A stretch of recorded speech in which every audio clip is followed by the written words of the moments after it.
Hi, my name is Sarah Pessin, and my presentation today is called At the Spirit-Body Boundary with Theology of Aristotle, Ibn Gabirol, and al-Farabi.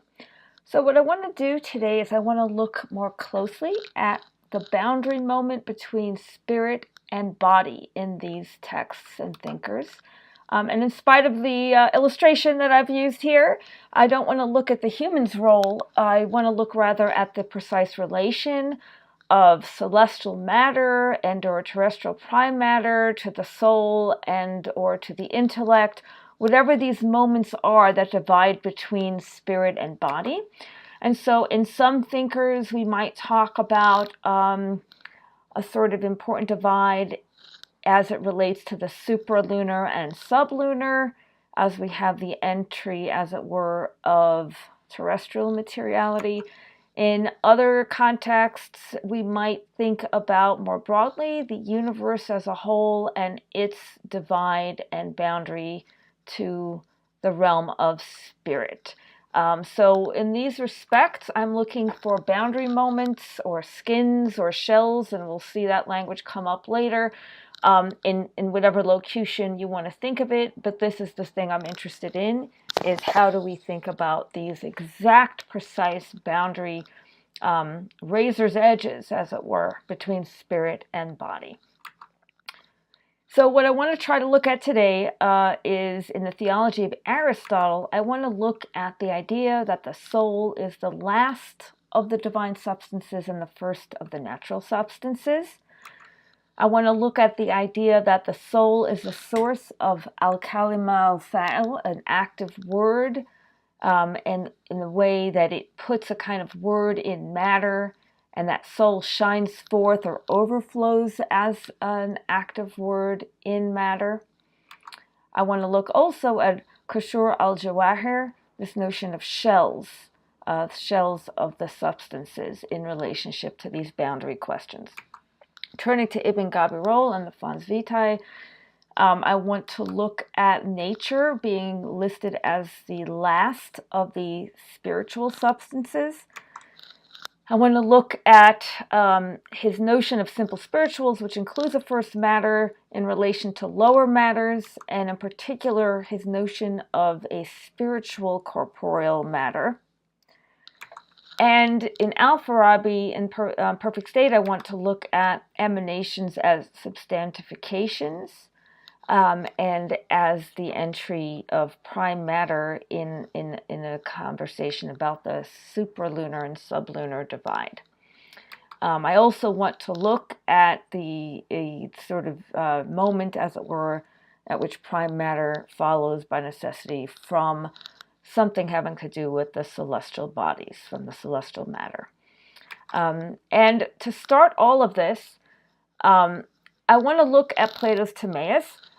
Obviously, in these thinkers, there's a blend of different Greek influences, including more Platonic and more Aristotelian ones, and including Platinian ones through the Theology of Aristotle. But in a broad way, I want to sort of place this in a set of thoughts in Plato's Timaeus. And so just using different diagrams of different anachronistic, in this case, diagram from much later on, I'll just sort of look here at the Timaeus at 38c to 39e. He talks about the sun, the moon, and the five wanderers. And so it doesn't have all the parts that this diagram has. Let's chop those out. And we hear from him that the world came to be by the God's providence, in very truth, a living creature with soul and reason. Certainly an idea that we find throughout all of the thinkers that we'll be looking at today. And in particular, I want to look for a moment here at this quote in the Timaeus. And in the center, he set a soul and caused it to extend throughout the whole and further wrapped its body around with soul on the outside. So just sort of getting a feel for this notion of the soul in the center that then extends and permeates throughout and then wraps around onto the outside. This sort of idea, as we talked about before, if you want to think about here a wrapper or a skin kind of concept, the way in which the soul is wrapped around the universe as one kind of boundary moment here being described between soul and body. And in this related fashion, we learn from the Timaeus that the soul is everywhere inwoven from the center to the outermost heaven and envelops the heaven all round on the outside.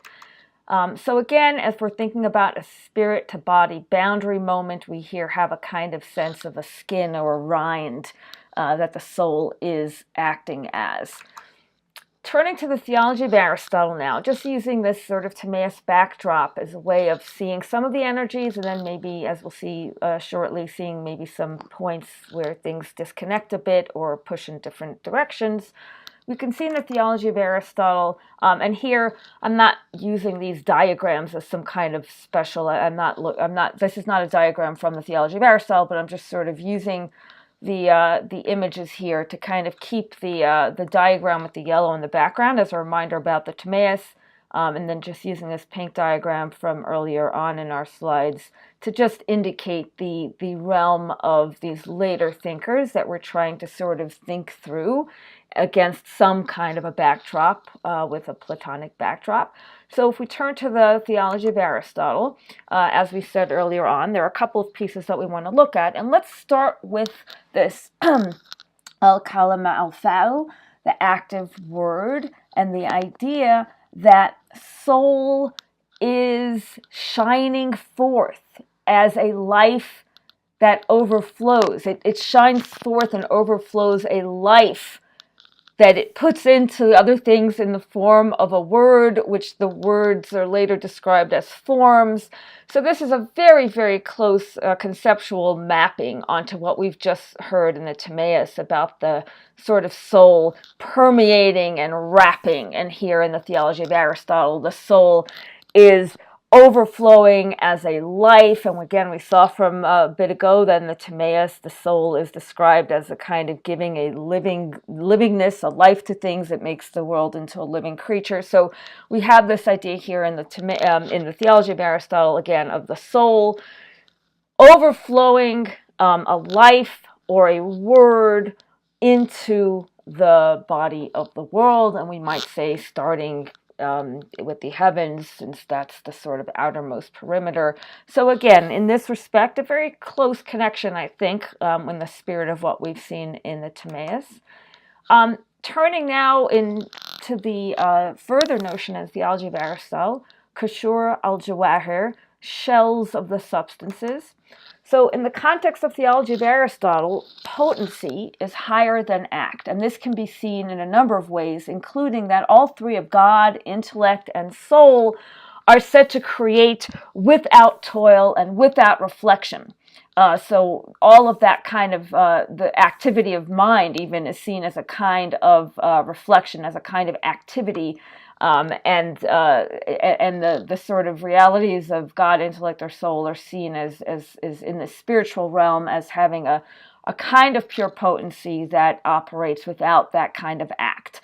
And so in that context, the text describes soul's descent as a move from potency to embodiment in the heaven, itself as a descent from potency to act on the one hand, and from potency to body on the other hand, itself emphasized further as a move on the part of soul from a nakedness and purity to a putting on of shells.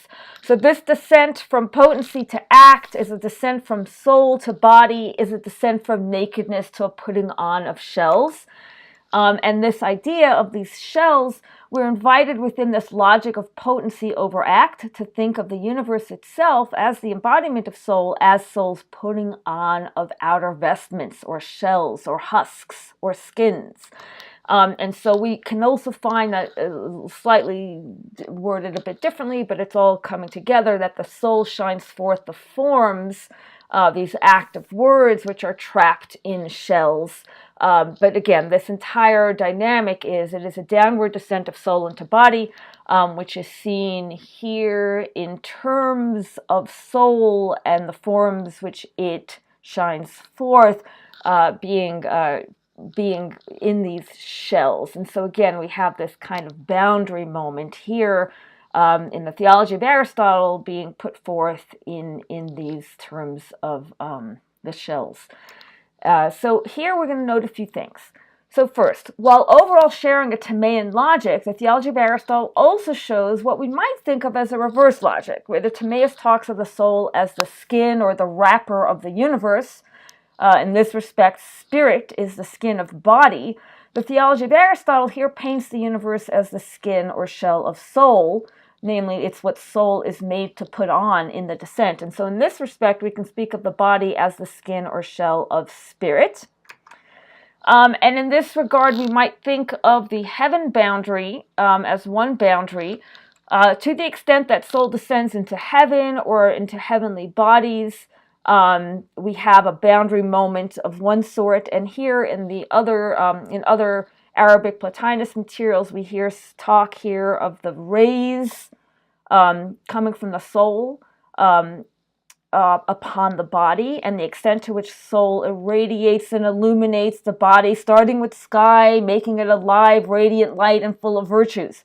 So this heaven boundary then is seen as a descent of soul, first and foremost into heaven and the heavenly bodies, and in related materials as rays which enter the body first, starting with sky. And so again, some resonances with the Timaean background.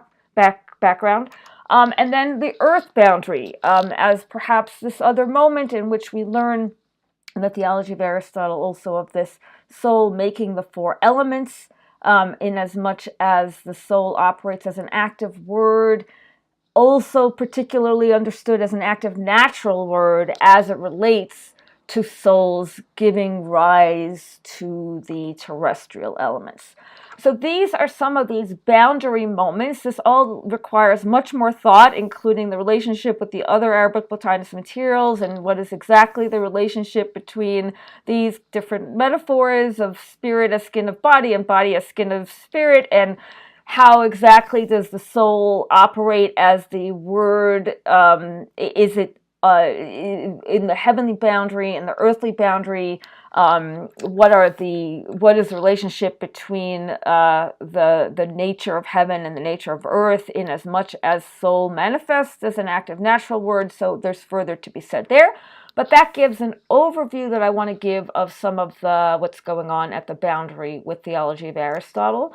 And here, I think that allows us to better understand the idea in the Theology of Aristotle that the soul is the last of the noble divine substances and the first of the sensible natural substances. We can certainly, again, think of this, the idea of soul going into the world in the form of active natural word.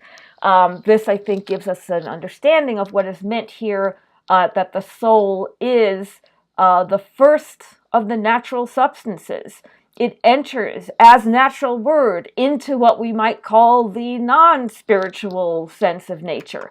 And so here, soul as nature at a point, and in a sense, again, as a key boundary dynamic that can get confusing. On the one hand, we might think of soul as not at all nature, but this sort of quote was willing to speak of it as the last of the spirituals and the first of the naturals. So I think this helps if we think about the soul's manifesting into body as an active natural word. We turn now to Ibn Gabirol. So in Ibn Gabirol, in describing the effluence from spiritual to corporeal substances, Ibn Gabirol uses multiple locutions to describe what exactly it is that the former are sharing with the latter. He too speaks of rays. We've seen that in some of the Arabic Plotinus materials. We see that also in other Islamic thinkers, and in other Jewish and Islamic thinkers in this in the Neoplatonic tradition. He speaks also of a descent in terms of power and light, ray and light, powers and qualities, powers, forms, and motions. Forms are sometimes called shapes. Impressions and shapes, lines and shapes, shapes, colors and lines, quantity and quality, the 9 categories, the elements, or continuous quantity, shape, color, and the 4 qualities. So there are multiple locutions. This is currently a lot of work that I'm currently doing is trying to sort through all of these different ways of thinking about this descent. Specifically, again, in my interest in looking at that boundary moment. And here, the boundary moment, I mean, this is maybe part of what gives rise to my interest in looking at it more closely, not just in today's presentation, but more broadly, is because it's a very, very complicated set of images and ideas that not just in individual thinkers, but across thinkers gets a lot of different locutions. And I suppose to say, even within individual thinkers, there are multiple different ways of describing this sort of moment, as it were. So here are some of the ways that Ibn Gabirol goes about it. And with resonances already, hopefully you can sort of feel with Theology of Aristotle. And so in this regard, back to our list from earlier about some of the things we want to look at in Ibn Gabirol, the first point is that he talks of nature as the last of the seven simple spirituals. So his notion of these simple spirituals, we're not going to get into them, and obviously some of these are different than stuff that we would find in Theology of Aristotle. His notion in particular of this universal matter and form, and we'll leave that aside, and he also amplifies here these different three senses of soul. Let's leave all of that aside. Just the idea being that he describes nature as the last of seven simple spirituals. And in this regard, we can say that in the Theology of Aristotle, spirit can be said to be nature, right? A minute ago we said that soul is described in the Theology of Aristotle as the first of the natural substances. So in the Theology of Aristotle, spirit can be said to be nature. And in like spirit, we might say in Ibn Gabirol, nature is said to be spirit. It's said to be the last part of spirit. And we'll see how this works out in a particular set of matter claims in the case of Ibn Gabirol. But that's the first piece I want to emphasize, that in Theology of Aristotle, soul is nature, and here, which is to say, spirit is nature in a way, and here in Ibn Gabirol, nature, which in some other systems we might think of as a way of describing precisely what is not spirit, is described as the last of the simple spirituals. So turning then to other pieces of Ibn Gabirol that are related, his notion of the simple spirituals, we see this already here, includes a notion of a first matter. We're not going to discuss that today. And in a lot of my scholarship on Ibn Gabirol to date has been about trying to understand this first spiritual matter and its relationship to lower spiritual matters. In my more recent work, and in a bit in starting here, or it's part of what I'm looking at today, but in also some recent work, some that is just about coming out, and others that I'm in process on. I'm more interested now in amplifying that or adding to that work on first matter, thinking more about the sort of lower down corporeal matter, again, as part of my particular interest now in looking at the particular spirit-body boundary. So the first matter in Ibn Gabirol that I've worked on in my book on Ibn Gabirol and in a lot of my publications on Ibn Gabirol has been about the first matter, the highest matter, which if anything is a boundary between God and intellect. Now I'm turning, and I also just want to be clear, now in this presentation we are turning, but also now in my scholarship on matter in Ibn Gabirol, I am turning to more of a focus on this sort of lower down corporeal matter that he describes as spiritual, connected arguably to his understanding of nature as the last of the spirituals. And that's where I'm focusing us now, and in my work on Ibn Gabirol now, as this boundary between spirit and body.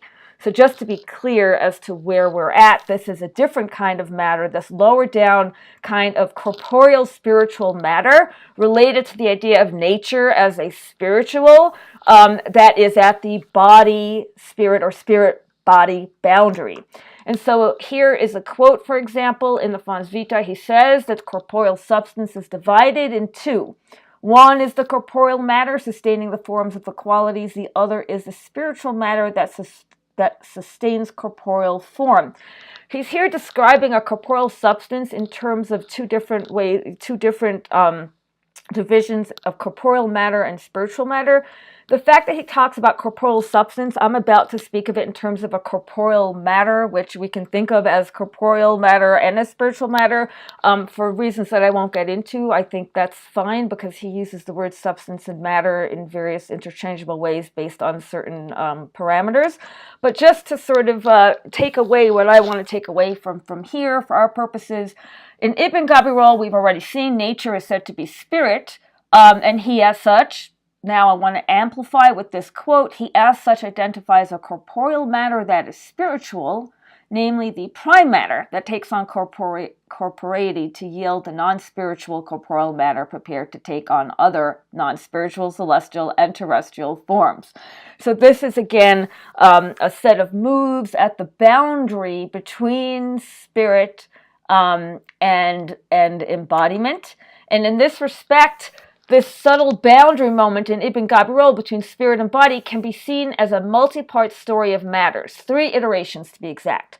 So if we're looking at that sort of freeze frame about that little sort of right between soul, nature, body, like what's going on there, I want to say soul itself, before it is intellect, reveals a spiritual non-corporeal matter.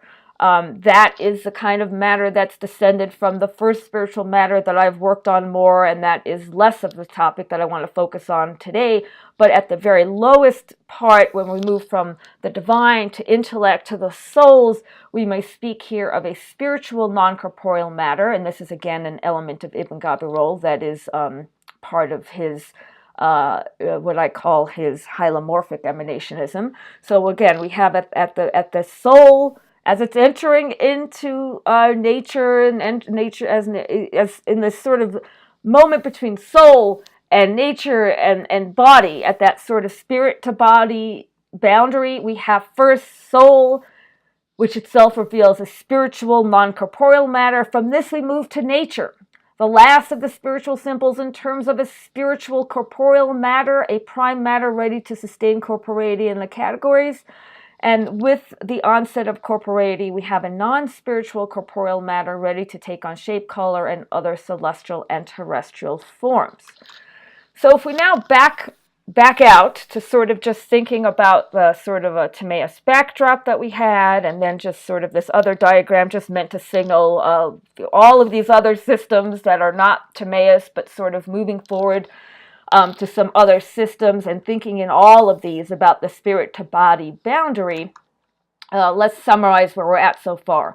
In the Theology of Aristotle, the spirit-to-body boundary moment we see in the soul's enshellment by and illumination by rays of and empowerment as forms in matter, seen first in heaven and then in the 4 elements.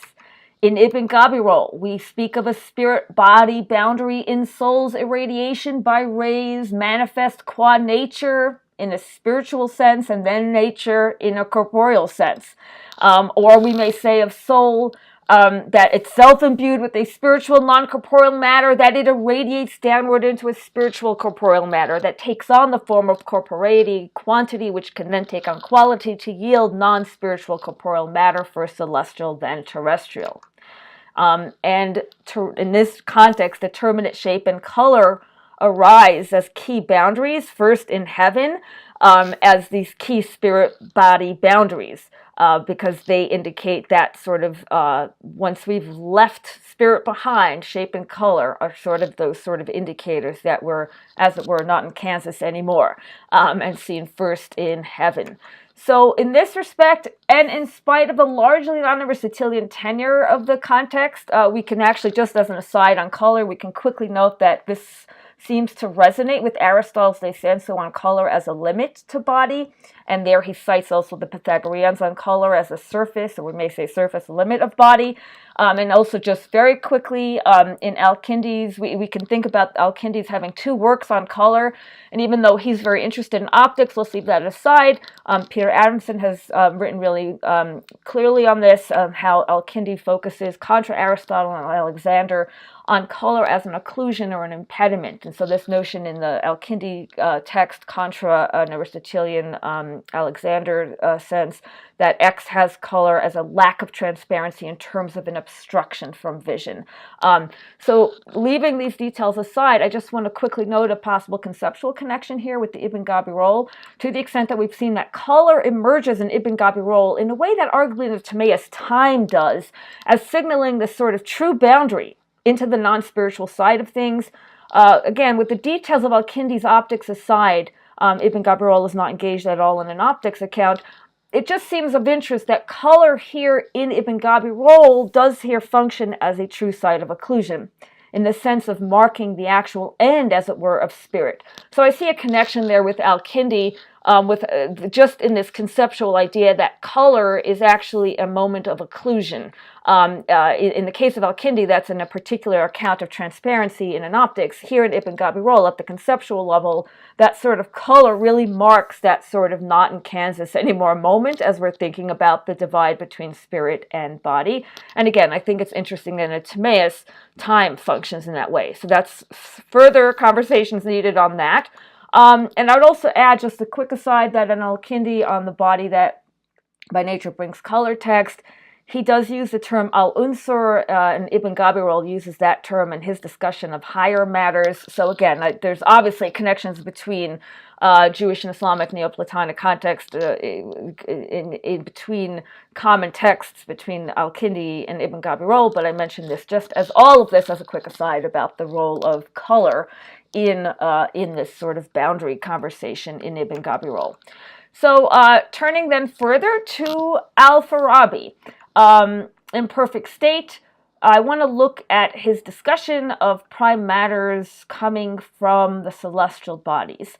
And I also want to look at what I think is a confusion in Walzer on his notes on this sort of spirit-body boundary moment. Walzer, in his discussions in the notes in the al-Farabi text, describes Plotinus' spiritual intelligible matter as the Neoplatonic view of celestial matter. I don't think that's right. And he, like spirit, reads al-Farabi's claim about celestial matter and celestial matters causing the four elements and being the cause of the terrestrial prime matter as also a claim about Plotinian intelligible matter. So I don't think this is correct, and to my mind, this speaks to precisely the complexity that I'm trying to look at, not just in this presentation, but in a lot of my ongoing work, the complexity of the spirit-body boundary. So to my mind, Neoplatonic spiritual intelligible matter is not celestial matter in Plotinus or in al-Farabi, and therefore there's no reason to read al-Farabi's celestial matter in terms of Neoplatonic spiritual intelligible matter, which is good because I don't think in al-Farabi the discussion of celestial matter giving rise to prime matter, I don't think has anything to do with Neoplatonic spiritual intelligible matter. So all of this in way of queuing up just the sort of complexity of not just individual thinkers at that spirit-body boundary, but what happens when we are comparing and contrasting texts with one another, which is, of course, the finest way to think of history of philosophy and the finest way to philosophize in general. It involves a lot of comparison and contrast. So to my mind, this confusion is a very nice example to me of where I think we need to just spend more time at that spirit-body boundary in each of our texts.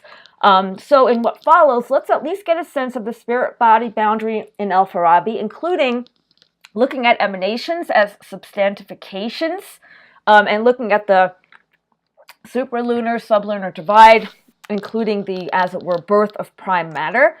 And also in that regard, let's look at the emergence of prime matter from celestial bodies and how Pache Walzer that it is very different from the role that a Plotinian intelligible matter would play in the emergence of prime matter, as seen, for example, in Ibn Gabirol. So in other words, to me, Ibn Gabirol, not al-Farabi, is an example of having a spirit-body boundary discussion in relation to prime matter that does have something to do with Plotinian intelligible matter. To my mind, when al-Farabi is talking about the boundary and the birth, as it were, of prime matter from celestial bodies, to my mind, that has nothing to do with a Neoplatonic intelligible matter. So that's what I want to sort of get to now. Okay, so al-Farabi, in the perfect state, the first intellect is God, and from the first emanates the existence of the second. As we then move into this story of the different emanations from that second intellect downwards, we learn first of that second intellect, and then in like fashion of the intellects downwards from that one, that it begins with a thinking of God. It begins with an upward relation to the first intellect. And in thinking God, it generates the third intellect, and then we learn that it thinks itself. And here is this language of b'ma hua mutajawhara b'dhatihi, some sense of a substantification in its specific essence. It's becoming substance in itself or in its essence, however we want to exactly translate that. And so this is a sort of inward looking, we might say, and it is through that inward looking, that sort of looking of it, thinking of itself, that it generates the first heaven. So the first heaven, the outermost heaven, is generated and then governed by the second intellect. And this, just for orientation, is sort of the heavenly sphere that's prior to the sphere of the fixed stars, which will be the one that's going to come next in relationship to the third intellect. So again, this is these kinds of emanations involving this this sort of inward looking or thinking of self, or a becoming substance in its essence that generates the sort of bodily. So we have here in these sort of double motions, the thinking of God generates intellect, and so we're moving from intellect to intellect. That's one kind of boundary moment, to be sure, but it's not the spirit-body boundary moment. If we want to think about the spirit-body boundary moment, it is this second motion, this thinking of the self, this sort of substantification, becoming substance in itself or in its specific essence, or however you want to exactly translate this. This sort of moment is substantification moment. There we have the spirit-body boundary. In this case, moving from intellect to a heaven. So that's again a spirit-body boundary. I'm not going to go through all of the different intellects. I'm just going to get to the 11th down, where again, if God is one, then the 10th one outside of God is the 11th, or the active intellect. And here we are going to get the sublunar realm, which again, just for context, before this sublunar realm, we have the sphere of the moon, which is associated with the intellect one above that one. And here we might speak of another boundary moment, as we enter into the sublunar, which not just in al-Farabi, but in various traditions is an important boundary moment in and of itself. And so in that respect, we can speak of two significant spirit to body boundaries. One in relationship to the second intellect's generating of the first heaven, and secondly of the 11th intellect in its relationship to the sublunar realm. And here we might say that to the extent that in our sublunar realm, intellects, like human intellects, have some special connection to the active intellect, we might say that on the body side of the equation, the prime matter is related to celestial matter. So that's the way that it's connected up at that boundary. The boundary of this lower kind that we're speaking of, prime matter in the sublunar realm has a relationship to the celestial matter. It comes from the celestial matter. And so here, if we want to again orient ourselves, we have the celestial matter started, let's say we had the first heaven, and then we had the fixed stars, and then down there we have the moon, and that this is sort of this whole celestial realm. We may speak of the sphere of the first heaven also, and then the sphere of the fixed stars and the sphere of the moon. And then we will notice that the spirit-body boundary is here a recurring process. On the first hand, on the upper version that we spoke about, it's a recurring process of intellects giving way to bodies at multiple levels. Beyond that, the act of intellect in marking the step before the sublunar takes on a special spirit-body boundary status, as does the celestial matter in its generating of the prime matter related to that sublunar moment. So there's 2 or 3, we might even say, kind of boundary moments at play here. And so this gives us, again, just a quick reminder that we have the Theology of Aristotle. We could talk about this spirit-body boundary in this moment of soul's enshellment, first in the heaven. In Ibn Gabirol, we might speak of that boundary moment between soul entering into nature in a spiritual and then in a non-spiritual way through this descent of different material manifestings or iterations, entering into a corporeal matter that is first celestial, then terrestrial, and this sort of motion first in the heaven of a kind of determination of shape and color at that boundary. And here in al-Farabi, these different moments of these different processes of intellects giving way to bodies at multiple levels, and then active intellect taking us into a divide, into the sublunar, and in that sublunar, this moment, key moment of the celestial bodies giving rise to prime matter. So these are not all the same.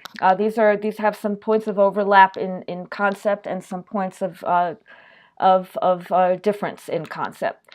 So one way to maybe see this again in way of an initial just comparison, contrast, the significance of the heaven at the boundary.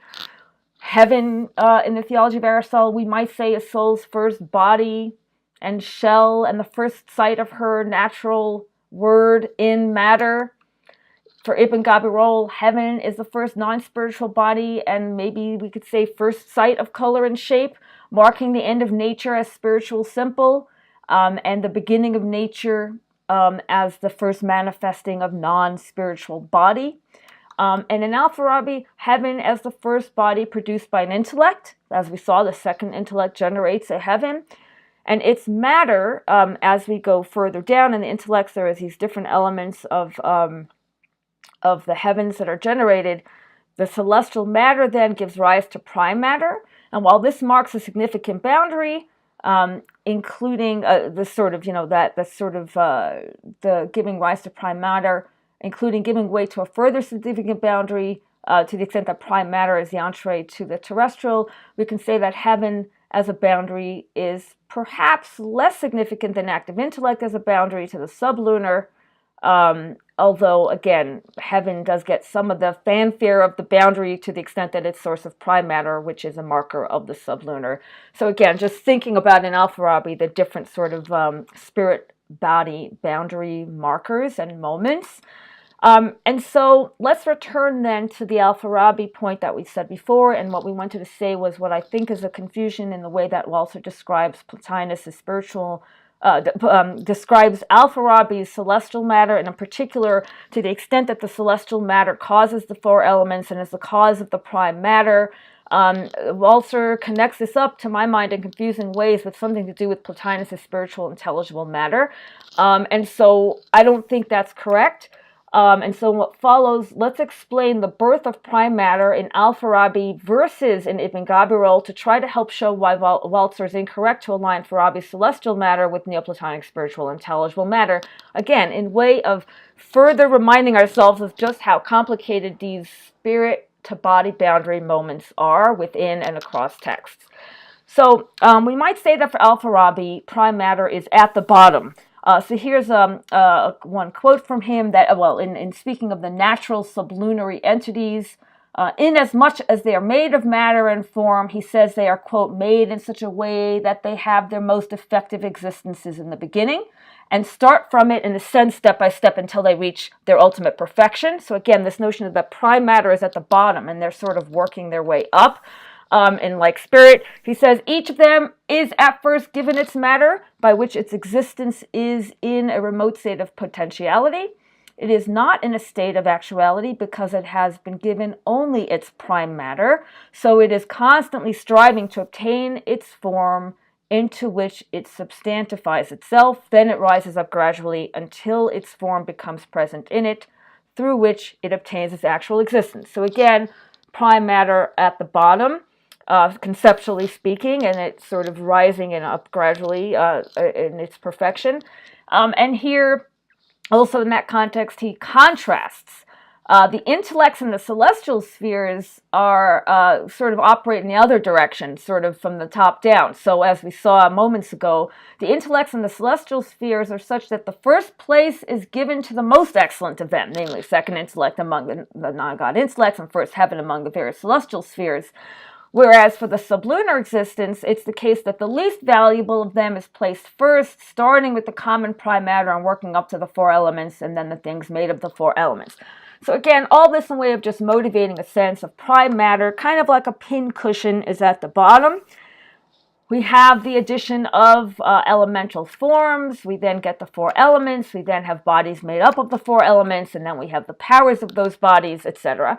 And so in a contrast set, we may say that whereas in al-Farabi, the prime matter is sort of at the bottom, and then we work our way upwards towards powers.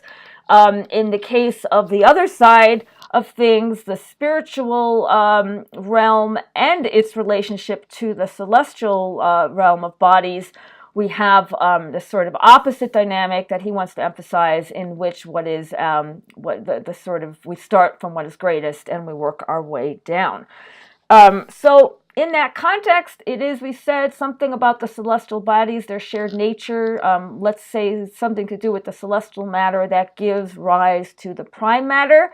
So in that respect, these two diagrams get joined in that respect. So from moving from God downwards to the intellects, and each of the intellects giving rise to different celestial spheres and bodies, we then move from the celestial matter, which itself it requires much further discussion and investigation. So I'm not sort of doing a clear or like sort of detailed textual analysis about his claim that it's the shared nature of the celestial bodies and what exactly does that mean and what is celestial matter exactly. I'm leaving that aside, but just to say that there is a way that we move from this sort of upper diagram of the sort of move from the intellects downward and their generation of celestial matter, and that the celestial matter is responsible for giving rise to the prime matter, and then we start this sort of upward march on this side, on this other side of the diagram, or the second diagram.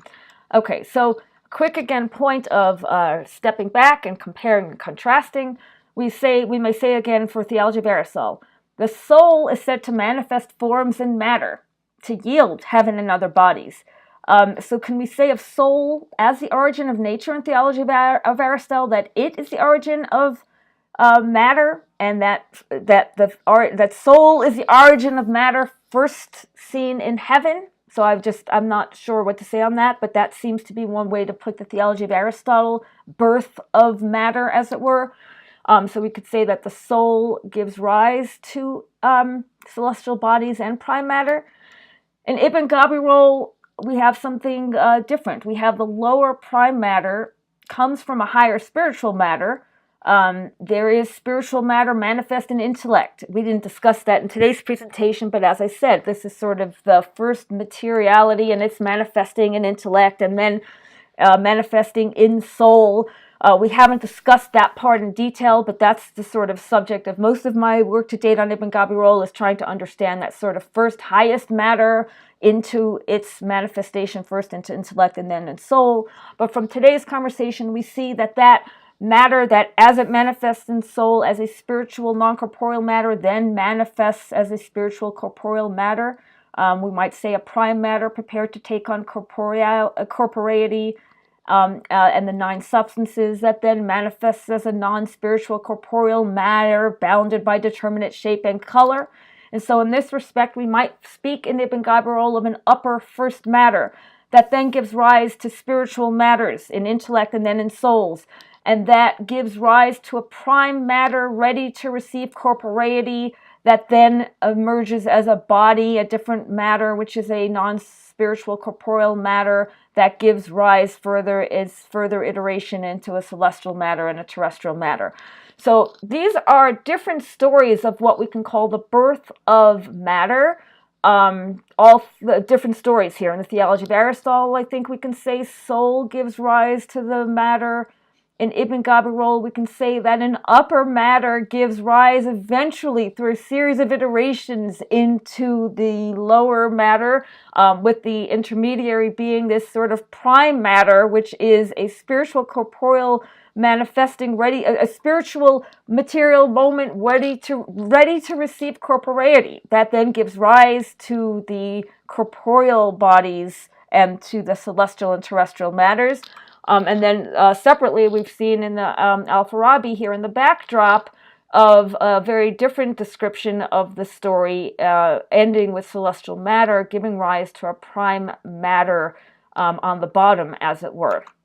So notice then, contrary to Walzer's claim about celestial matter in al-Farabi and in Plotinus, it is this upper matter in Ibn Gabirol, that the one that generates the prime matter that itself gives way to celestial matter, that corresponds to a Plotinian spiritual intelligible matter. That is something that I've written about, and sort of, I'm not going to go into those details here, but just conceptually or schematically, this upper matter, either per se or in its manifestation as the first moment of intellect. Again, that's not something we've talked about today, but is something that I talk about in a lot of my work. This upper matter and its first moment into intellect is what corresponds to the Plotinian spiritual intelligible matter, not the prime matter in here in Ibn Gabirol, and a fortiori, not the celestial matter in al-Farabi. That is really a red herring. That has I just see has anything to do with the spiritual intelligible matter. In other words, Ibn Gabirol's upper matter and its first manifesting of a kind of matter in and of intellect, again, something that we haven't discussed in detail here, but is here schematically being put even prior to the spiritual matter ready to receive corporeity in Ibn Gabirol that we've been talking about here. The matter prior to that is this upper first matter as manifest firstmost in the innermost core of intellect. That is what corresponds to Plotinus's intelligible matter, which I won't go into more detail here, other than to say that in Plotinus, it's a description of intellect's first moment looking inward, as it were, as a kind of moment, subtle moment between the divine and the intellect, that he describes in this sort of terms of an intelligible matter. Really, if we look to al-Farabi, nothing we've said suggests anything like that is at play, and certainly to say that the celestial matter is that just seems incorrect to me. The celestial matter is a completely separate situation, and is something that is lower down than a conversation about the first material moment of intellect. That requires a whole set of further slides, but I'm going to reserve it to just put it at that I think that is not, I think it is a mistake to think of celestial matter as the Plotinian intelligible matter. And so in that respect, we might note that whereas al-Farabi's celestial matter gives way to prime matter, we can say that the opposite is true in Ibn Gabirol, and of Plotinian spiritual intelligible matter, to the extent that that we have, again, in the al-Farabi, we've had the celestial matter giving way to a prime matter at the bottom. I'm going to use that expression at the bottom to help make the point, the contrast that I'm about to try to make, to draw out the point a little bit, to try to draw it out a little more clearly as to why I think something very different is going on with the Neoplatonic intelligible matter. And I'm going to use Ibn Gabirol as my guide, because I do think that Ibn Gabirol's sense of materiality, of an upper materiality, does have something to do with the Plotinian spiritual intelligible matter. So just in one way of seeing that contrast, I'm going to say again, look at the al-Farabi. There's a way in which the celestial matter gives rise to prime matter on the bottom. If we think about Ibn Gabirol and Neoplatonic spiritual intelligible matter, we can sort of think of this as the inverse of al-Farabi on prime matter, or as a system that sort of has prime matter seen in a very, very different way on top, as it were, not in the way we see it on the bottom in al-Farabi. Here up on the screen are a couple of forthcoming works of mine that I talk about this in more detail, and again, it's the subject of some ongoing work as well, so this is just to say preliminarily, but to perhaps try to motivate a little bit of a more of an intuitive sense of what the difference is. So in Ibn Gabirol, I won't explain this diagram exactly in detail. It's in some of these essays here that are on the side here describe why I draw it that way. But if we think about Ibn Gabirol in an emanationist context, that's sufficient for what the diagram is saying, and that we move downward through a series of iterations of materiality, starting with intellect. That sort of highest material modality is an intellect, and then lower down as we move into soul, etc. So that's sort of just motivating our sort of starting from the divine. We move downward through a sense of material iterations, starting in intellect and moving downwards. And here is where I want to say we would find the so-called prime matter in Ibn Gabirol's highly Neoplatonically influenced by a sort of, again, conceptually aligned to my understanding with the Platinian intelligible matter. Here's where we would find, the intelligible matter itself, as I said, would be the sort of matter in that little box in intellect that is up there in the box underneath God. So that's where I would put the Neoplatonic intelligible matter. So first of all, I don't see that in al-Farabi at all. But second of all, to the extent that where prime matter comes up and how it operates in such a function, it also, in such a Neoplatonic context, it operates quite differently than the way prime matter functions in al-Farabi. So here, if we look at Ibn Gabirol, in addition to the first intelligible matter that is in intellect, which I don't think has a corollary in al-Farabi, we then have this sort of what he calls a substance that sustains the 9 categories. This corresponds to what I've earlier called this sort of this lower spiritual matter at that sort of boundary where nature is giving that sort of razor-thin divide in nature between nature as a spiritual and nature as giving way to the corporeal. This is that materiality, that spiritual corporeal matter that we spoke about, a spiritual substance that is able to sustain the categories.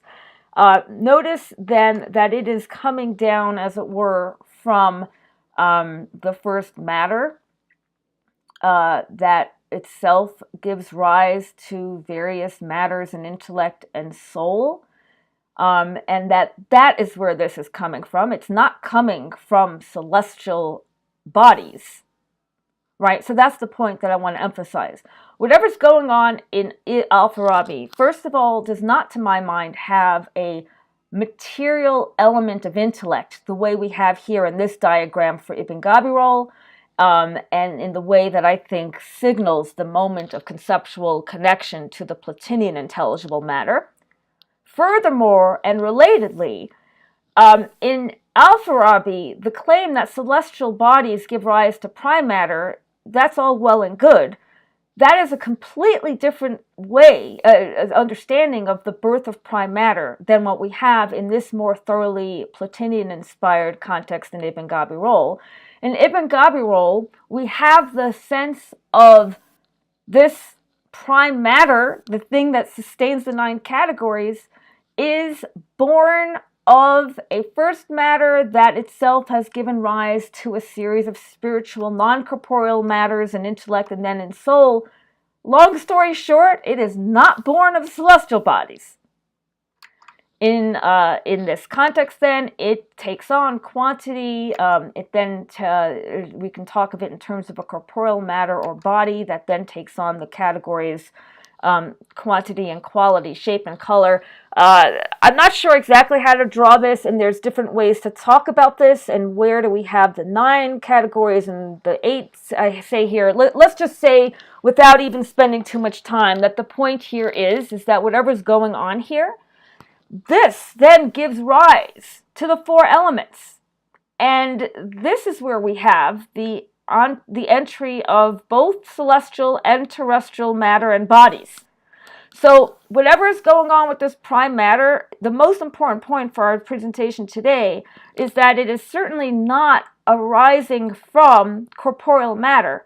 And in fact, it is itself many steps away from eventually giving rise to celestial matter and terrestrial matter. That's the point that I want to emphasize. And so here, if we look at these 2 different charts, on the birth of prime matter in al-Farabi, we can say it's the birth of prime matter from celestial matter, where the spirit-body boundary, again, was a series of recurring intellects giving way to bodies. Whoops, I got to the conclusion too quick. Let's go back one. You now know what the conclusion is. But right, so for al-Farabi, that's the birth of prime matter from celestial matter. For Ibn Gabirol, it's the birth of, if you want to call it prime matter, the thing that sustains the 9 categories, it's the birth of prime matter from matters that are higher spiritual matters, first in intellect and then in soul, and it is that prime matter that eventually gives rise to celestial matter. So again, that's what I meant to say, that first of all, I don't think there's anything like the intelligible matter in al-Farabi, whereas I do think there is the intelligible matter in Ibn Gabirol, seen in that inside the box in the Ibn Gabirol diagram of matter in its first manifestation in intellect. So I don't see anything like that in al-Farabi. And second of all, therefore, the idea of prime matter and its arisal is going to be quite different in the 2 systems. And so to say, for Walser to say that in al-Farabi, when celestial matter gives rise to prime matter, that's somehow something to do with the Neoplatonic sense of intelligible matter, that to me, it doesn't work. And in fact, as I'm showing in the Ibn Gabirol, in the context in which we have an intelligible matter up there in intellect, that is part of a system in which prime matter is giving rise to celestial bodies, not vice versa. And again, this requires a lot more conversation and a lot more thinking through, but that's sort of why I want to sort of have us thinking that this is a kind of quite different piece. In some of my work that's forthcoming, I talk about how this way that I've drawn the Ibn Gabirol diagram with having sort of prime matter as that sort of, that dark pink disc there in the Ibn Gabirol diagram, I show how this diagram essentially isn't just sort of a diagram for Ibn Gabirol, but I show more textually how I connect it conceptually, at least, with the notion of prime matter in both Plotinus and Simplicius. So again, I think one very summary way, just using directional language as a placeholder, it's not really saying things are at the top or at the bottom. That's not a very clear, or that's a very philosophically a sophisticated way of saying it, but just as a placeholder to say that, to my mind, the key feature of the Neoplatonic intelligible matter and the way in which the story that contains Neoplatonic intelligible matter gives rise to prime matter, and prime matter in that system's relationship to celestial matter, is a story in which prime matter is on top of celestial matter. And in a story, and that's what I see in Ibn Gabirol and in Plotinus and in Simplicius. And on the contrary, in al-Farabi, the idea of prime matter at the bottom, that just strikes me as, and as arising from celestial matter, that strikes me as a completely different system. So, at the very least, in the way I understand Plotinus' intelligible matter and the Neoplatonic notion of intelligible matter as it relates to a story of prime matter and prime matter's relationship to celestial matter, to me, that's not only not a story that I see in al-Farabi, but in some senses seems to me like an opposite story or an inverted story, or maybe opposite isn't the right word, but it's quite different to my mind, and I would certainly look forward to having conversations about where the points of similarity are, or whether others do see with Walser in al-Farabi something like the Platinian intelligible matter, and something like, well, first of all, with Walser, we'd have to, I want to hear from people if there's ways to see something of the Platinian intelligible matter in al-Farabi, period. And even if so, even if I could be convinced that that's the case, because I don't really see that, I certainly don't see the further claim that Walser makes, which is that something about the celestial matter giving rise to prime matter in al-Farabi, that is something about the intelligible matter in the Platinian sense. So two pieces that I would want help with if people see the Farabi more along the Walser lines than I do. One is, please show me exactly what you think you mean. Tell me what you mean exactly about Platinian intelligible matter, and tell me where you see it in al-Farabi. And furthermore, are you going to furthermore say that it's the same as or operating as core part of the celestial matter in celestial matter giving rise to prime matter in al-Farabi? So again, I don't see any of that in al-Farabi, so that's the sense in which I would await further conversation if others see that more in the spirit of Walser than I do. And now the secret slide that you have already seen. In conclusion, mind the spirit to body boundary. Thank you very much.